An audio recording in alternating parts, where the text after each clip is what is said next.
PF account ఉన్నవారికి కేంద్ర ప్రభుత్వం త్వరలో శుభవార్త అందించనుంది. త్వరలో ఈపీఎఫ్ఓ దేశంలోని లక్షలాది మంది పీఎఫ్ ఉద్యోగులకు ఉపశమనం కలిగించనుంది.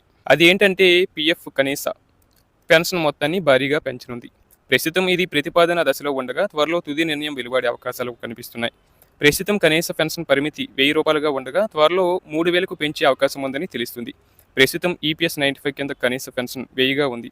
దీనిని 3000కు పెంచాలనే డిమాండ్లు ఎప్పటి నుంచో వినిపిస్తున్నాయి. ముఖ్యంగా ద్రవ్యోల్బణం పెరుగుతుండటం, జీవన ప్రమాణాలు మారుతుండడం వల్ల కనీస పెన్షన్ పరిమితిని పెంచాలని ఎప్పటి నుంచో డిమాండ్ వినిపిస్తుంది. ఉద్యోగులు కూడా ఎప్పటి నుంచో డిమాండ్ చేస్తున్నారు. తమ ఖర్చులకు సరిపోవడం లేదని పెంచాలని ఆందోళన కూడా చేపట్టారు. దీంతో కేంద్ర ప్రభుత్వం స్పందించింది. పెంచేందుకు చర్యలు చేపడుతున్నట్లు స్పష్టం చేసింది.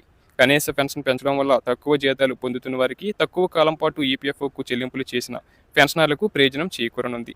అయితే ఈపీఎఫ్ కింద పెన్షన్ పొందేందుకు కొన్ని షరతులు ఉన్నాయి. ఆ కండిషన్స్ ఏంటంటే ఉద్యోగికి కనీసం 10 సంవత్సరాల సర్వీస్ రికార్డు ఉండాలి.